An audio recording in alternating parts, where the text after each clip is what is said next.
día ya nos centramos mucho en el tema de la documentación, ¿no? Porque ya tenemos la documentación. Ahorita vamos a hacer el modelo de Ishikawa Kappa, le va a tocar. Bien, entonces, Ishikawa trata de estudiar el negocio como tal.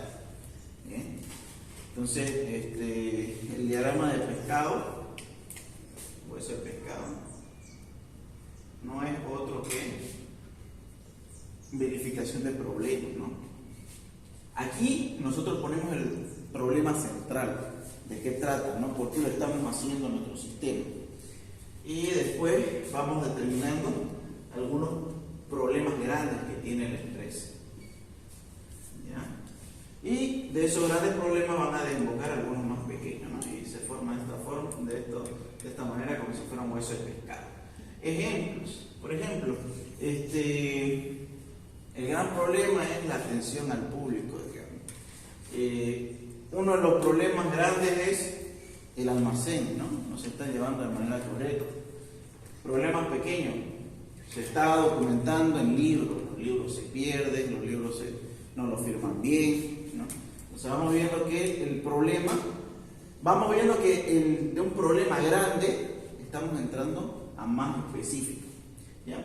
Lo interesante de este diagrama es que ve absolutamente todos los problemas que tiene la empresa, pero no necesariamente todos los vamos a solucionar nosotros. Puede haber un problema de que el perro se orina afuera de la puerta, pero nuestro sistema no va a hacer eso, a no ser de que instalen un sistema que le pase electricidad cuando esté orinando, ¿no?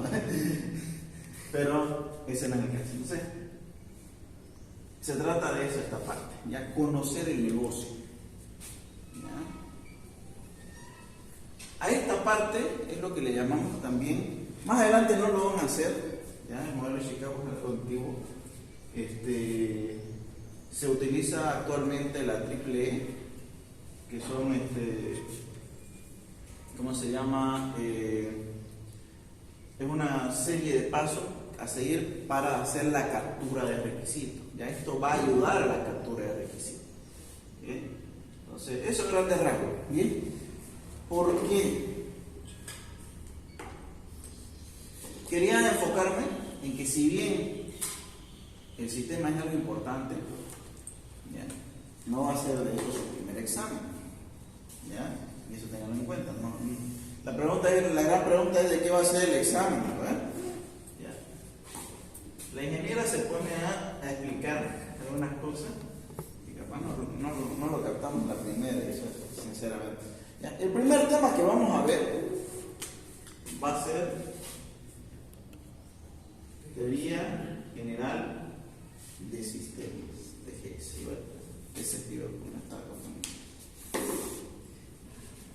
Teoría general de sistemas. Y en verdad esto es complicado porque te da un libro y básicamente el examen es de todo, ¿no? ¿Ya? Bueno, ¿qué es la teoría general de sistemas? ¿Ya? Es una teoría, simplemente es un tratado que describe lo que son sistemas de manera general. Yo sé que parece, ahí está el nombre, pero ¿qué significa? Cuando yo les pregunto a ustedes qué es un sistema, la mayoría me dirá, bueno, es un programa que te hace algo, ¿no? Todo lo mandan como si fuera computación, ¿ya? Pero un sistema va más allá. ¿Ya? Por ejemplo, si yo les dijera, no sé si han pasado física conmigo, el sistema digestivo, el sistema nervioso, todos son sistemas. Entonces, no confundan. Cuando en una pregunta especifica TGS, olvídense de la computación. Traten de ver el sistema como un conjunto de elementos, ¿no? ¿Qué vendría a ser un sistema? Un conjunto de elementos diferentes entre sí que realizan una función, o sea, que están encadenados, que tienen una función en común, que tienen algo en común. Bien. Por ejemplo, el sistema digestivo, ¿qué partes tiene? El estómago, esófago, ¿no? Todos esos son cosas completamente diferentes, pero cumplen la misma función que es la digestión. Bien.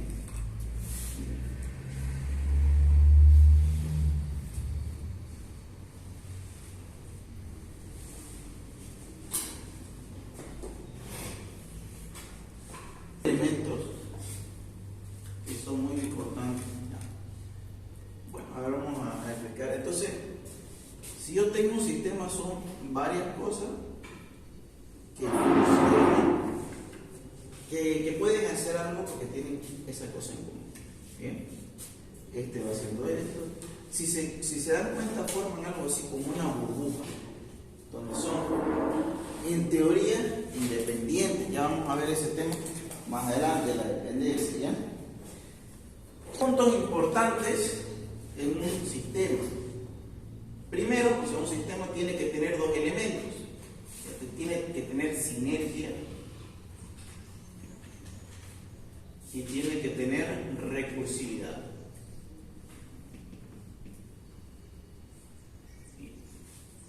Esos son dos puntos que tiene que tener un sistema, ¿no? Para que sea llamado como tal. Sinergia, ¿qué es? Hay un dicho bastante interesante de sinergia, que dice que significa que 2 más 2 es igual a 5. ¿Ya? Entonces, matemáticamente está incorrecto, pero dentro de la sinergia me quiere decir que la suma de todas las partes, ¿ya?, tiene que ser mayor a que si estas partes estén solas, ¿no? O sea, sinérgico es que yo aporto algo y la otra aporta algo, ¿ya? Pero si nosotros hacemos las cosas juntas, ¿ya?, el resultado va a ser mejor que como lo estuviéramos haciendo de manera separada. ¿Verdad? Entonces, eso es sinergia. ¿Ya? En términos más exactos, dice: la sinergia existe cuando la suma de las partes es superior al todo.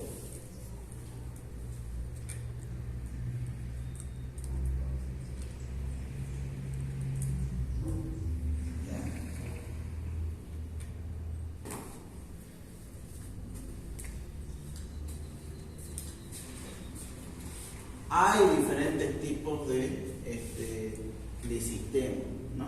Obviamente el más perfecto es el sinérgico, pero también hay lo que son los conglomerados. Este es el más importante. Conglomerados es simplemente la agrupación, ¿no? Nada más. No necesariamente tiene sinergia. Es un conjunto de elementos que simplemente están juntos.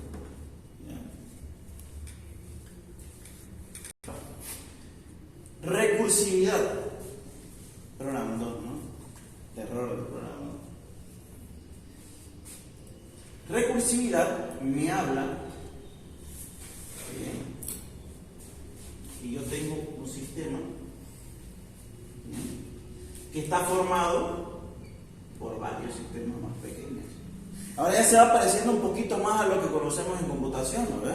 Así pasa. Yo tengo un sistema que hace algo grande, pero como dice, de eso se trata el trabajo del ingeniero. Cuando yo tengo algo muy grande, lo divido en trabajos más pequeños. Y eso a su vez se puede subdividir en problemas más pequeños hasta que sean unitarios, ¿no? Que sean lo mínimo. Entonces, es más fácil trabajar sobre problemas pequeños que sobre problemas grandes. A esto se le llama subsistema.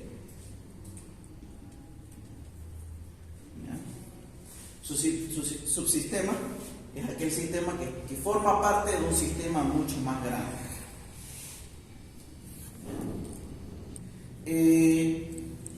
Entonces, como iba diciendo, mientras más vamos haciendo pequeños un problema, se va haciendo más sencillo.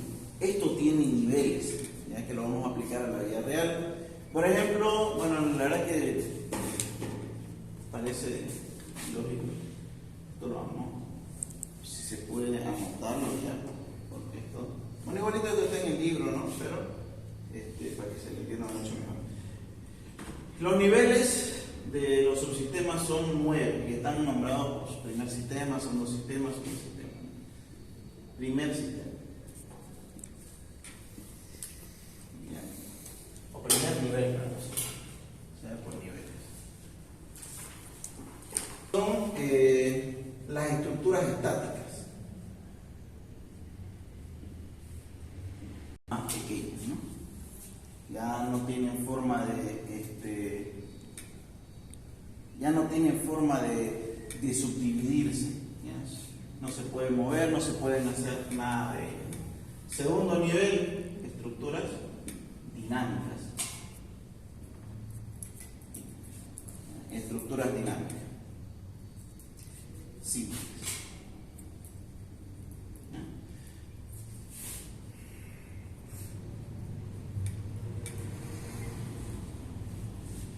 En estos, a ver, vamos a ver, estos vendrían a ser, digamos, algo así como átomos, ¿no? No se puede, en ese momento todavía que es antiguo no se pueden dividir, ¿ya? Estructuras dinámicas simples, ya existe cambio, las células, ¿no? Vamos viendo así. Estamos hablando, obviamente esto se puede aplicar no solamente a las células, a la vida, ¿no? Sino que este es un pequeño ejemplo. El tercero tiene que ver con los mecanismos de control.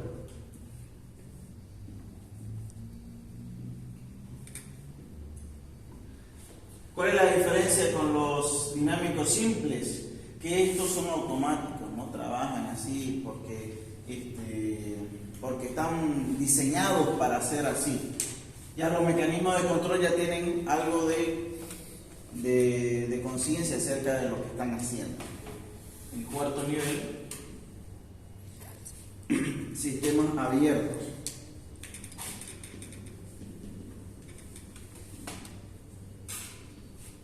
¿Ya?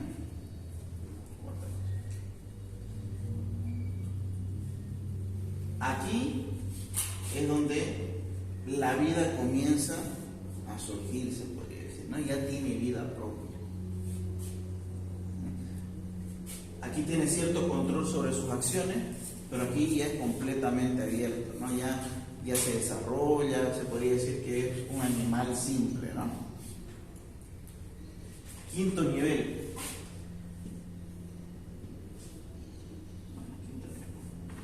¿Ya? Este es el nivel social.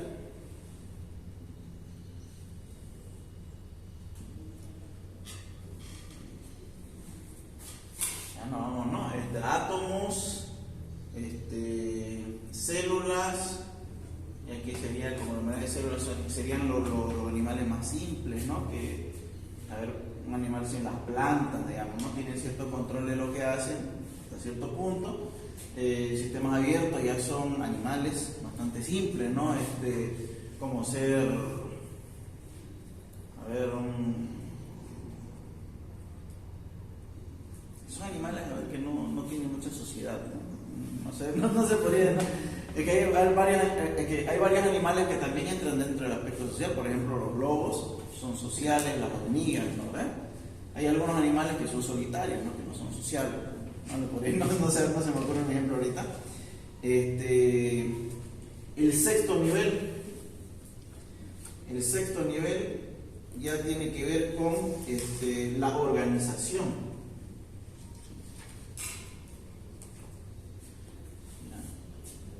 Organización ya es algo más complejo, ¿no? No solamente son sociables, no solamente hablan, estamos hablando que ya tienen una jerarquía. Bien. El séptimo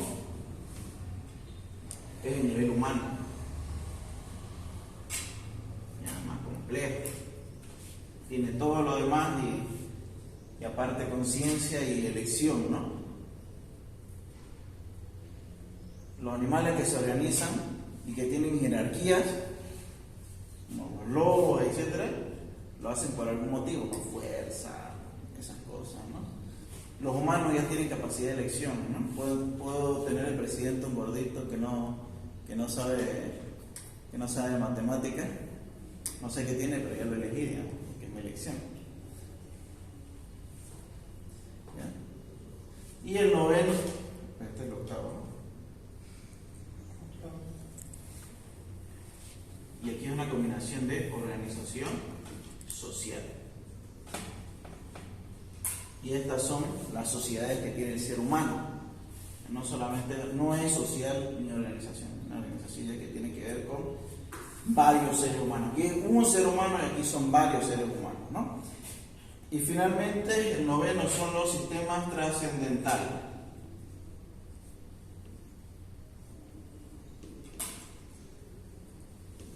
Los sistemas trascendentales ya son aquellos que perduran, ¿no? Que son las culturas, se podría decir. Perduran en el tiempo.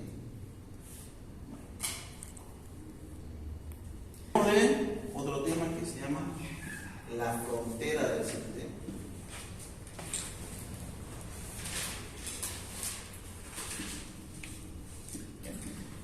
Nótese que estamos hablando de algo que no es sistemas de computación ni nada de eso, ¿no? Estamos hablando de naturaleza. Eso es la teoría general del sistema. ¿Ya? Tienen que abrirse un poquito más, ¿no? Lo mismo te digo, siempre que veía TGS y había una pregunta, ya me chipaba, porque no explica muy bien esta parte, ¿no? Tienen que leer el libro para poder entenderle y a veces uno no hace eso, sinceramente. Pero entonces tiene que ver bastante con alejarse del tema de la computación y ver. Ahora, no solamente esto puede ser de esa manera, acuérdense ahora, podemos aplicarlo a varias cosas, pero incluso también esto, si nosotros nos ponemos a pensar, tiene que ver con el sistema de computación, ¿no? Social, trascendental, que ofrece un servicio, vemos la parte de organización social. Cada vez vemos un sistema complejo y vemos cómo se va haciendo más simple, más simple, más simple. Ahora, no son independientes uno de estos. Por ejemplo, un sistema trascendental, que es una cultura completa, está conformado por varias organizaciones sociales. Y estas a su vez están por varios humanos. Estas a su vez por esto, hasta llegar al nivel más básico de la vida. ¿Ya? Entonces, eso es lo que comprende un subsistema. Un subsistema es una parte de un sistema más grande. Y a la vez que está formado de varios subsistemas, ¿no? Porque es como que una relación de uno a mucho, ¿no? Aquí hay uno y aquí hay mucho. Uno, mucho. Y de esta manera. ¿Ya? La frontera del sistema. ¿En dónde va a acabar todo esto? ¿Ya? Y es lo que algunos, lo que el libro nos habla de un 10º nivel.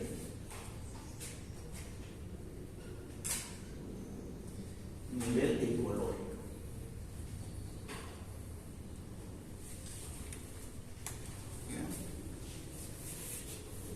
¿Ya? Hay varias ya.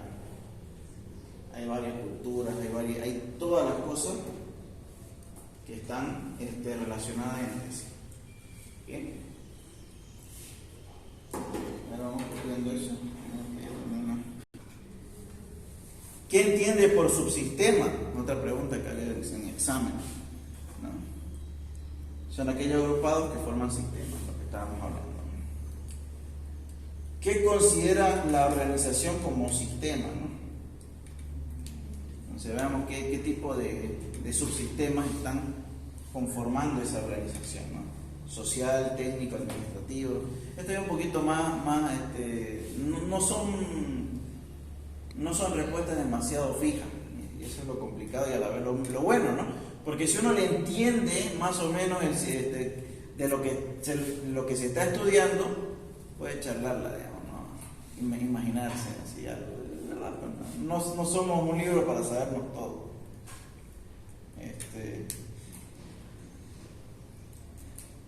¿Qué entiende usted, dice, por frontera del sistema? ¿Bien? Es una línea que separa al sistema de su entorno, ¿no? De su subsistema. Entonces, vemos que hay 9 niveles. Estos 9 niveles son mi sistema. ¿Ya? No tenemos que olvidarnos de eso. Entonces, ¿por qué la frontera del sistema agrega un 10º nivel? Porque eso ya es lo que he llamado el supersistema.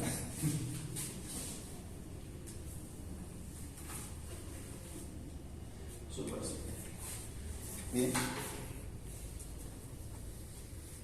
Ya es básicamente todo. ¿No? Pero el problema es que mi sistema solamente tiene que ver hasta aquí. Entonces hay que saber cuándo ya nos estamos saliendo de nuestro entorno, que nosotros no tendríamos que meternos acá, ¿no? Determinar, bueno, mi sistema llega hasta aquí. Si me mete en otra cosa, llega a lo diferente. Yo tengo pues a un compañero Roberto, ¿no? Por ejemplo, y él tiene un pequeño problema. Son los tipos de sistemas que puedan identificar los físicos y los abstractos, ¿no? Sería la respuesta. Aquí es importante, ver, anoten esto, ¿ya? ¿En qué se fundamenta la teoría general de sistemas? Es una pregunta importante que ha venido en varios exámenes, ¿no? Se fundamenta en tres pasos, en tres premisas. ¿No? ¿Has escuchado eso? ¿No? Los sistemas están dentro de otros sistemas, son parte de otros sistemas. Los sistemas son abiertos. Que ahorita vamos a explicar ese tema, abierto o cerrado. Las funciones de un sistema dependen de su estructura. Esas son las tres cositas, ¿ya?, fundamentales en la teoría general del sistema. ¿Qué es lo que explica?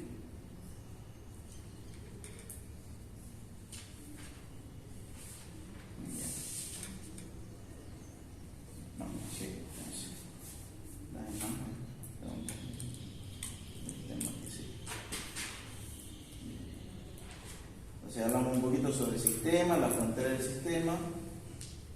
Ahora vamos a hablar de elementos de un sistema. También es pregunta, esto en un examen posible, ¿cuáles son los elementos de un sistema?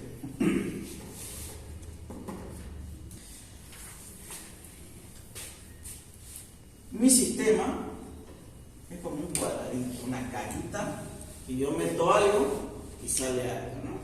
Aquí se le llama proceso de conversión. Proceso de conversión. Tiene una corriente de entrada y una corriente de salida. Sí, ahorita vamos a eso. Ya. Corriente de entrada y corriente de salida. Yo tengo algo, ¿ya?, que en computación se le puede llamar dato. ¿Quién me puede decir qué son los datos? Son trazas de elementos conocidos. Esa es una pregunta. Te vamos a ver bien el tema de datos. Pero simplemente son elementos de algo que nosotros conocemos. ¿Ya? Por ejemplo, yo puedo conocer la cantidad de, el número 100, 1000. ¿No? Pero los datos son dispersos, no me dicen nada realmente. ¿Verdad? Entonces, ¿qué es lo que va a pasar? O por ejemplo, lo que me dice un dato en un sistema de comercio electrónico, ¿no? Esta persona compró un zapato. Esta persona entró a la clínica ayer porque tenía una fractura. Son datos que ingresamos. Imagínense que nuestro sistema es como una cajita negra que entra algo y me va a dar un resultado. El resultado es información.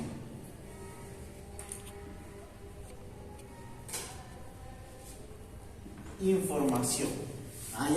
La información es todo aquello que ya nos da, que se podría decir, todo aquello que nos ayuda a la toma de decisiones, ¿no? Entonces vamos a ver bien el tema de información, que es información, pero para que tenemos un sistema la mayoría de estos sistemas se usan para la toma de decisiones, ¿ya? O sea, yo agarro y el dato es, ¿no? María me compró un zapato, ¿ya? Pero cuando empiezan a meter más datos, nuestro sistema se hace más complejo y ya me da una información completa y me dice, bueno, ¿sabes qué? Los zapatos rosados son los que más se venden. y es información, ¿verdad? Porque que una persona compre algo es una premisa, simplemente es algo que es cierto, ¿ya? Pero información ya es un conjunto que me dice una verdad completa, ¿no? Yo puedo hacer con eso lo que quiera, ¿no? Bueno, si se vende más zapatos rosados, entonces traigo más modelos o compro más para que no me falte en la tienda. Entonces, de eso se trata. Así es como lo ve una persona desde afuera, una persona que no sabe computación. Estamos hablando en general de sistemas, ¿no? Sin llevar mucho el tema de la computación. Lo ven como una caja cerrada, donde entra algo y sale algo. Nada más. Ahora, cómo está dentro, qué controladores tiene, que usan PHP, lo que quieran, ya es cuestión del programador, ¿no? Pero así es como se ve. Entonces, esto es un sistema. Bien. Y como dijo su compañero acá, existe retroalimentación.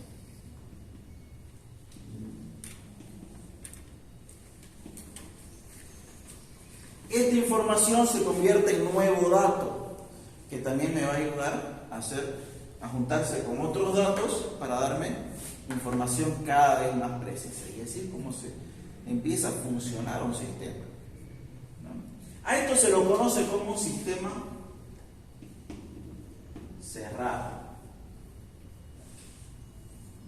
¿Por qué un sistema cerrado? Porque no recibe estímulo externo. ¿Sí? O sea, bien, entra dato, se vuelve y así. ¿Ya?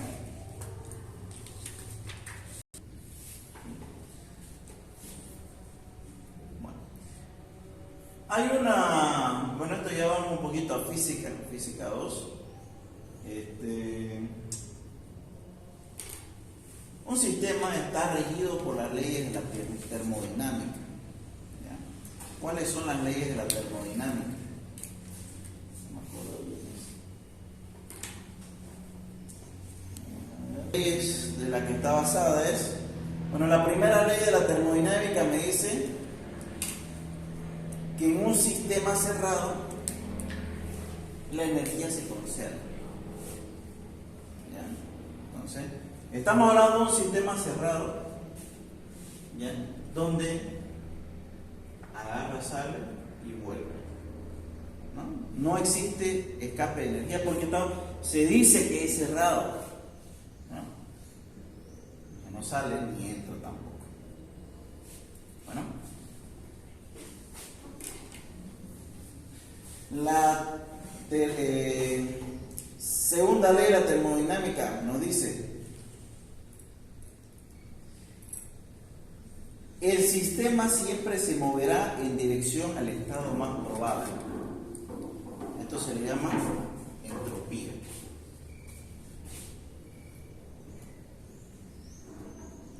Vamos a hablar de eso un poquito más adelante. Y finalmente la ley 0, que me dice, no sé por qué está aquí, pero bueno, dice: cuando dos cuerpos poseen la misma temperatura, cuando dos cuerpos que tienen diferentes temperaturas son colocados uno enfrente del otro, al final las temperaturas se igualan, ¿no? Termodinámica. ¿Sí? Entonces hablamos un poquito de ese tema. Es un poquito raro decir, ¿no? La energía, porque se basa en la energía, no se crea ni se destruye, solo se transforma. Se transforma de retroalimentación que se convierte en una corriente de entrada. Hay un proceso, sale, y eso mismo entra y así. Es un sistema cerrado, pero eso no existe en la vida real. Todos los sistemas son abiertos.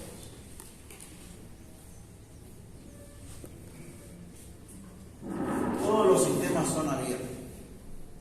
Y es por eso que todos están sujetos a la entropía. La entropía, de manera burda, porque no es su significado correcto, dice que es una medida de desorden, ¿verdad? De orden y de desorden.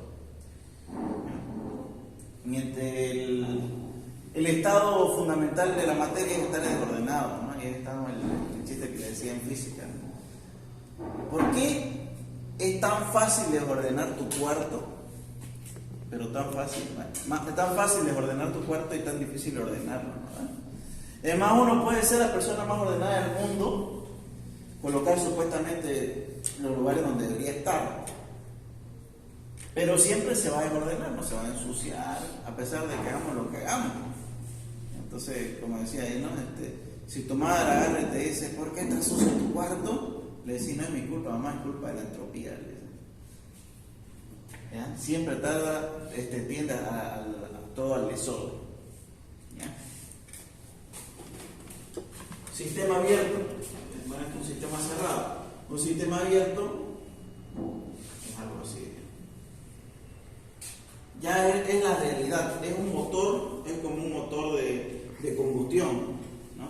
No existe una máquina que transforme la energía íntegramente, el calor íntegramente en energía. Siempre se va a escapar algo. Y es lo mismo que pasa con todos los sistemas, ¿no? Por ahí no estamos hablando del sistema de información, estamos hablando del sistema general, ¿ya? Entonces, poco a poco este sistema se va desgastando, se va ordenando hasta que se vuelve obsoleto. ¿Ya? Eso es entropía. Se va escapando efectividad hasta que al final ya no sirve. ¿Ya? De hecho, ese es el estado fundamental de la materia, ¿no? Nosotros, como seres humanos, como criaturas vivientes, de alguna manera eludimos esa entropía. ¿Ya? Somos capaces de vivir más tiempo, somos capaces de vivir, para empezar, cosa que no debería estar permitido según las leyes de la física. Porque según la ley de la física, todo debería ser un desorden, ¿no? Entonces, un hecho bastante interesante. Y ahí es donde nace este término que se llama negentropía.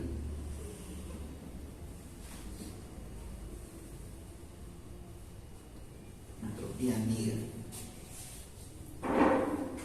Negentropía no es algo que exista, ¿no? Simplemente es un término que el libro usa para ver esto, porque en el caso del ser humano es algo excepcional, bueno, del ser humano y de todas las criaturas vivientes. Si todo debería tender al desorden, porque hay orden. ¿Ya? Por esto, por la retroalimentación. ¿Ya?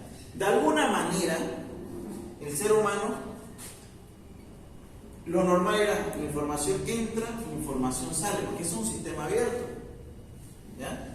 Y conforme más información entre y más datos entre y más información salga, lo que está acá adentro se va a ir desgastando hasta que al final no quede nada. Es como la creación de estrellas, ¿no ven?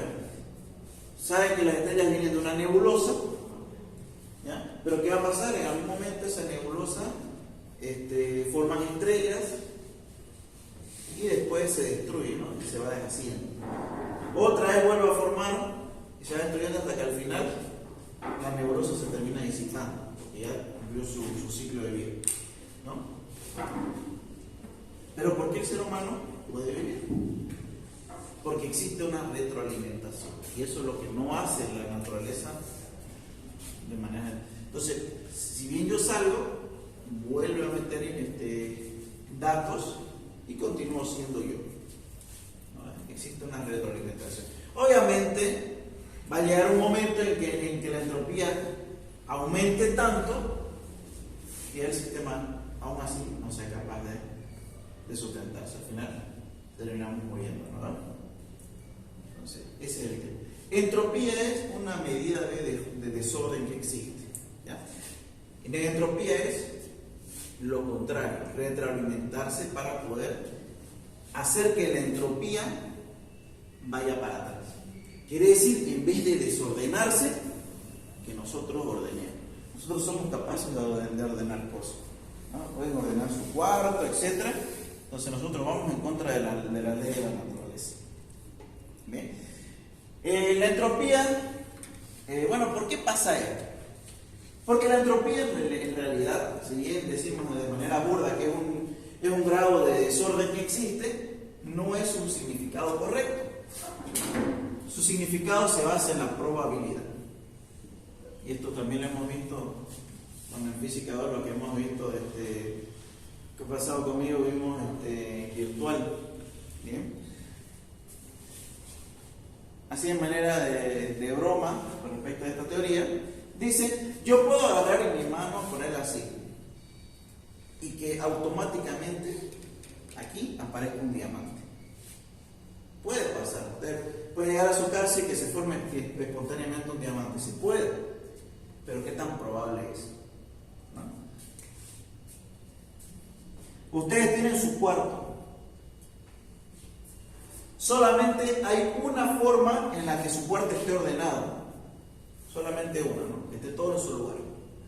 Pero 1000 formas de que el cuarto esté desordenado. Entonces, ¿qué es más probable que pase? Que esté desordenado. Entonces, tiene que ver con una cuestión de probabilidad. Sino, lo mismo del diamante. Hay una probabilidad de que se forme un diamante, que esté en las estructuras correctas, justamente todo el choque en mi mano puede pasar, pero ¿qué tan probable es? Entonces, se puede decir que nunca va a pasar. ¿No? Entonces, nos basamos en esto, probabilidad. ¿Qué tan probable es que pase algo? ¿Ya? Y el ser humano es capaz de moldear esta probabilidad para invertir la línea de la entropía. Entonces, yo puedo agarrar y ponerme y pararme y decir, bueno, tengo que acomodar mi cuarto. Si está todo desordenado, lo ordeno, ¿no? Negentropía. Pero ¿cuál es el problema de la negentropía? Que ocupa más energía que lo que la entropía pide para moverse. La energía para acomodar el cuarto es menor que la que se usa para acomodar, y por eso es tan difícil. Entonces que llega un punto donde al final se pierde, ¿no?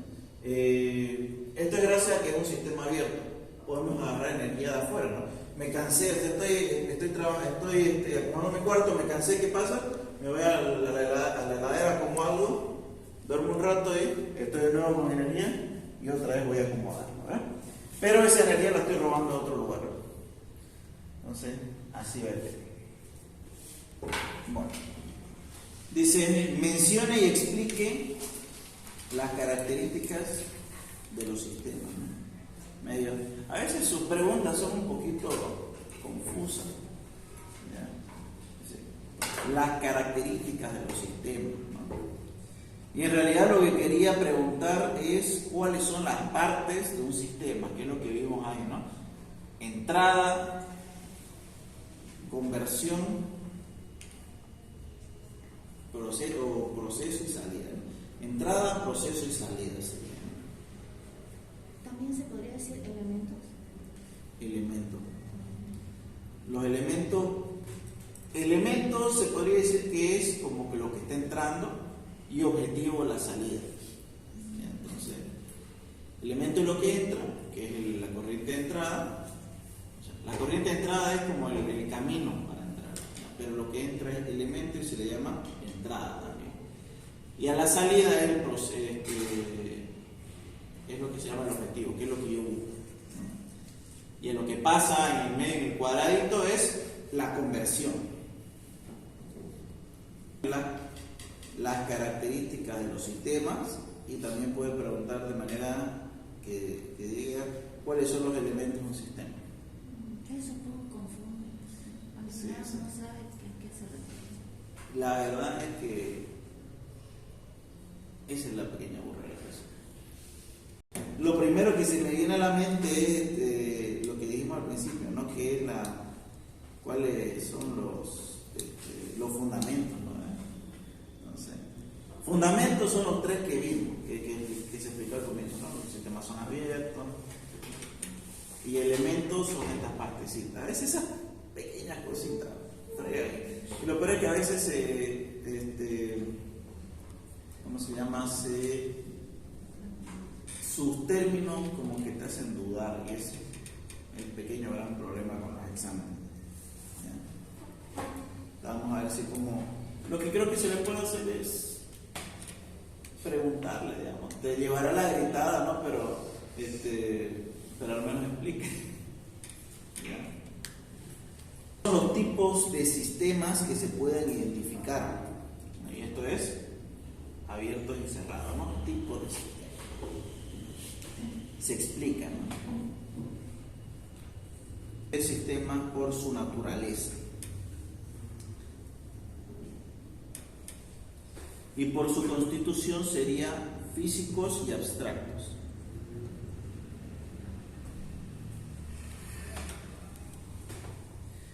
¿Qué se entiende por datos también? Otra pregunta. Y es, ¿qué es un dato? Es simplemente un hecho aislado. ¿Ya? Es un hecho aislado, no tiene un significado propio. ¿Ya? Eso sería, ¿no? Un hecho aislado que no tiene significado propio. Lo podemos ver como que un dato es como una palabra. Perdón, una palabra. Una palabra no tiene un significado, pero obviamente tiene significado, sí, pero no tiene contexto, ¿no? Por ejemplo, si yo te digo casa, ¿qué es casa? O sea, ya sé de casa, el lugar, pero ¿por qué me decís casa? Es simplemente un hecho aislado que, si bien tiene un significado propio, pero no genera nada, ¿no? No me genera algo complejo. En cambio, la información, ya también está esa parte, es datos que se han organizado y que ya cuentan con un significado propio. Entonces, una información sería una analogía de una palabra, de una oración. Una oración ya tiene partes, ¿no? Sujeto, predicado, verbo, todas esas cosas. Entonces ya me genera una información completa. Y lo interesante es que es la unión de palabras que no tienen significado propio. O sea, un montón de palabras que se organizan de una buena manera me generan una oración, ¿no? Que es una información completa. ¿Ya? Entonces, estudiar qué es dato, qué es información. ¿Por qué es importante la información en la toma de decisiones? ¿Ya? Y eso es lo que explicamos hace rato. ¿Qué es una toma de decisiones? ¿Ya? Cuando yo tengo algo enfrente mío y yo tengo que actuar. ¿Ya? Y uno tiene que tomar, como dice, una decisión. ¿En qué se puede basar esto? En experiencia, etcétera, ¿no? Pero también algunos sistemas, en este caso los sistemas de información, que son los que nosotros manejamos, me ayudan a esa toma de decisiones. ¿Por qué? Porque existe una incertidumbre. ¿Ya? Yo como persona, yo puedo ser ¿cómo se llama?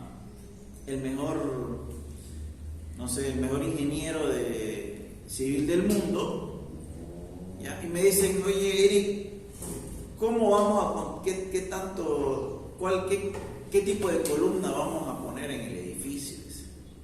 Yo no puedo agarrar y decir, bueno, ¿sabes qué? Colócame esta columna y punto. No, necesito información, ¿no? Cómo está el suelo, ¿no? Se mueve mucho, qué tan alto va a ser el edificio. Entonces eso me va a ayudar a tomar una decisión de cuál utilizar. Y eso es en toda la vida. De hecho, nuestro trabajo como ingenieros de sistemas o informáticos de redes, o sea, que van a hacer sistemas, es eso mismo. Realizar sistemas que ayuden a la toma de decisiones. ¿Ya? Eso es lo que hace en realidad un ingeniero de sistemas. Si le preguntan, ¿no? ¿Cuál es la diferencia entre un ingeniero informático y de sistemas? ¿Quién es informático? ¿Quién es de sistemas? La diferencia, si le preguntan alguna vez, un ingeniero de sistemas se podría decir que es más capacitado para hacer sistemas de ayuda a la toma de decisiones empresariales, etc. Un informático está más enfocado en hacer programas, ¿ya? En hacer aplicaciones, ¿ya? Tiene más conocimiento acerca de programación matemática, etc. En cambio, el de sistema genera algo que tenga forma, ¿no? Para que te ayude a la toma de decisiones. En cambio, el informático puede hacer, no sé, una aplicación para un juego, si quieren decirlo, si lo vemos a ese punto, ¿no? Lo primero que se me viene a la cabeza. ¿no? Puede ser un simulador, todas estas cosas, ¿no? Obviamente un informático también puede ser un sistema, no hay problema, sino que en teoría esa es la diferencia entre informática y sistema, ¿ya? Entonces es importante, lo que son el sistema, toma de decisión, ¿ya? De hecho se tiene una materia que se llama soporte para la toma de decisiones, que es interesante el tema, la verdad es que es muy bueno, aprovechenlo. Su única materia con ingeniero Peinado. Y ahí tienen su base de datos de 40 tablas. ¿De 100? ¿De qué se trata? ¿Sí? ¿De qué trata ese sistema? De una e-commerce. E-commerce. Ya. Las personas que están haciendo comercio electrónico de proyectos pueden apoyarse de esa base de datos. Movimiento, etcétera. Y van a llegar a lo que se llaman los casos de uso. ¿Ya? Un caso de uso es una actividad que su sistema va a realizar, ¿ya? Y esa actividad puede tener muchas pequeñas tareas, ¿no? La mayoría que van a ver se les llama CRUDs, no sé si conocen ese término.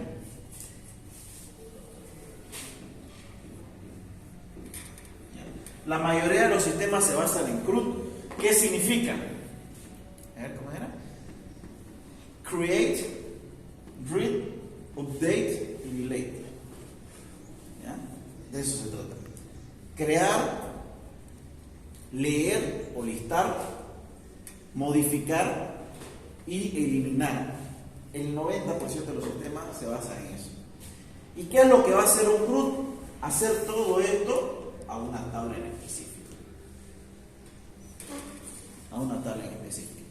Por lo tanto, si un caso de uso mayormente es un CRUD, obviamente un caso de uso puede ser algo más complejo, ¿no? Como alimentarse de una API, pero los casos de uso que vayan a hacer algo diferente a un CRUD son pocos, ¿ya? Por ejemplo, veterinaria, ¿no? Estoy viendo el tema de el hospital, estoy viendo el tema de la sala de operación. ¿Qué puedo hacer? Crear nuevas, editarla, eliminarla y listarla, ¿no? Cliente, crear, listar, modificar, eliminar. La mayoría es así. ¿Bien? Entonces, un CRUD es un CRUD mayormente un caso de uso, ¿ya? Y un CRUD siempre apunta a una tabla. Quiere decir que por cada caso de uso debería haber una tabla, ¿ya? Entonces, más o menos ese es el tema.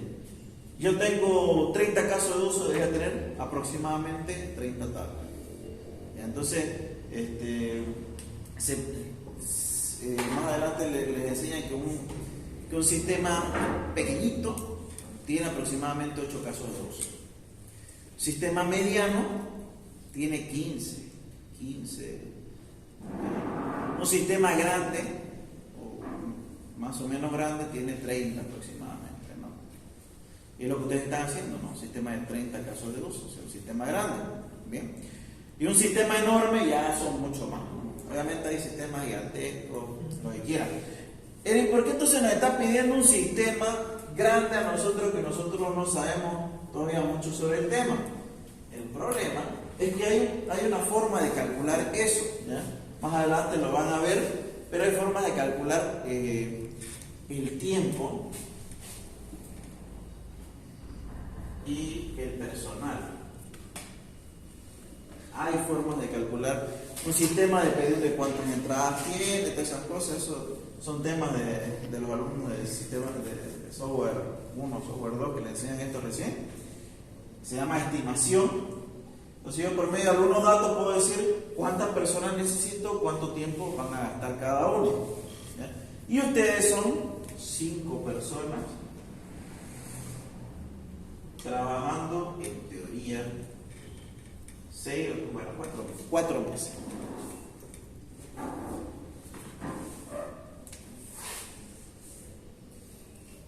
Entonces se basa en eso, ¿no? Ahora, no todo el mundo trabaja, ese es el problema, y eso no nos entienden, tío, ¿no? Yo sé que van a tener compañeros de que ni para preparar un café sirven, digamos. Entonces tengan en cuenta esto. Un CRUD modifica una tabla. Por cada caso de uso se podría decir que necesitan una tabla, ¿ya? En su mayoría. Obviamente hay casos de uso más complejos, ¿no? Pero eso no va a llevar, así que su sistema va a ser puro CRUD. Puede haber casos diferentes, ¿no? No sé, que sinceramente no se me ocurre. Si yo quiero hacer reserva, voy a tener que hacer un CRUD para una tabla que se llama reserva. Quiero ver el tema de los médicos, digamos, un CRUD a la tabla médica, entonces, más o menos así. ¿Ya? Entonces, piensa en eso, CRUD a una tabla, y ahí van armando su tabla. Es por eso que les digo que su tabla, si ustedes son 30 casos de uso, deberían tener 30 aproximadamente. Aproximadamente 30. Si son 30 casos de uso, necesitan 30 tablas aproximadamente. ¿Ya? Ahora, tenemos tablas que son así. ¿Ya?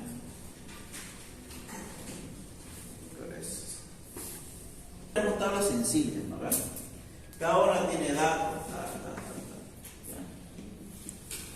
Entonces, un tema, obviamente, es que un caso de uso tiene que englobar muchas cosas de una tabla, ¿no? Pero hay algunos casos que pueden ser dos casos con la misma tabla, ¿no? Son casos excepcionales. Por ejemplo, tengo el tema de inventario, ¿no? Entonces hago un CRUD de inventario, no puedo eliminar elementos, crear, etc. Pero capaz hay un caso de uso que sea, no sé, calcular el impuesto, digamos, ¿no? Entonces ya es otro caso de uso. Va a trabajar sobre esta misma tabla, ¿ya? Haciendo como un disparador, digamos. Son casos medio raros. Bueno, la cuestión es que van a ver mucho el tema de tablas, asociación. ¿Ya? Dentro de una arquitectura de sistemas correctamente hecha, no están muy bien vistos esto. Es difícil de llevarlo. Eviten, obviamente no pueden evitarlo todo el tiempo, a veces sí son muy necesarios, ¿ya? Muchas veces existe un caso de uso para estas tres. ¿Ya? Entonces, puede pasar un caso de uso para esto, etc. ¿Ya? Lo que sí, en todo lo posible, ustedes tienen que evitar es hacer esto.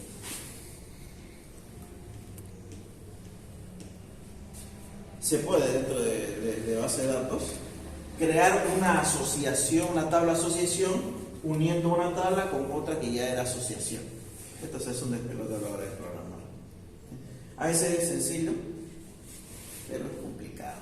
O sea, a veces es lo más sencillo de hacer, de ejecutarlo sobre el papel, pero cuando ustedes hagan una estructura más compleja, se les va a hacer difícil. Entonces, si ustedes se fijan en la base de datos, seguramente de Peinado, van a ver algo interesante, que no está de esa manera. Ellos no usan una tabla de asociación, ellos usan de esta manera. Esta es una tabla. En teoría, aquí hay una tabla, digamos, un usuario puede hacer mucho, a ver, ¿cómo se podría decir? A ver, un usuario puede tener, a ver, un ejemplo de mucho, ahorita no se me ocurre. No se me ocurre nada, a ver, puede tener muchas materias. Y esa misma materia puede estar dictada por varios docentes diferentes. Entonces, lo más lógico pensar es hacer esto, ¿no? Se crea la tabla asociación. Pero si ustedes se fijan en las tablas más avanzadas que tengan ahí, que ustedes vean de los negocios que hacen otras empresas, ellos lo hacen así. Colocan una tabla de un intermedio y así trabajan. Eso lo van a ver mucho, ¿ya? no se suele hacer una tabla de asociación como si se crea una tabla ficticia que ayuda. Ahora, ¿cuál va a ser la diferencia entre hacer esto? Primero, esta tabla va a tener su propia identidad. ¿Ya? Yo puedo hacer un CRUD sobre ella sin hacer un despelote con las demás. Segundo, esto va a tener su propio ID. ¿Ya? Si yo tuviera la tabla asociación, no tiene ID propio. Su llave primaria es la llave de acá, ID de 1 y la ID de 2, ¿verdad? Y ya pasó su primary key. ¿Verdad? Entonces, eso es difícil. ¿Ya? Entonces, lo que la mayoría hace es esto. Esta tabla tiene su propia ID y tiene como llave foránea la ID de 1 y la ID de 2. ¿Ya? Así es como se trabaja. Y así es como trabaja Laravel también. ¿Ya? Eso como recomendación. Entonces, piensen en CRUDs. Ahorita no van a hacer un sistema muy complejo tampoco. Pues no les piden novedad. Ya después le van a decir, hagan un sistema que me haga una novedad. Y es más complejo. De momento piensen en CRUD, sencillo. ¿Ya? Eso, tabla de 30 tablas. Si alguno está en soporte o ha pasado soporte a la toma de decisiones, pase la base de datos al grupo para que yo lo tenga también. Más que todo para que vean cómo está compuesta una tabla grande, no mucho. O sea, venimos de base de datos 1 que nos movemos con 5 tablitas nomás, ¿verdad? Y parece un gran golpe pasar a llevar 30 tablas. Pero así se tiene que hacer. ¿Listo? Sí.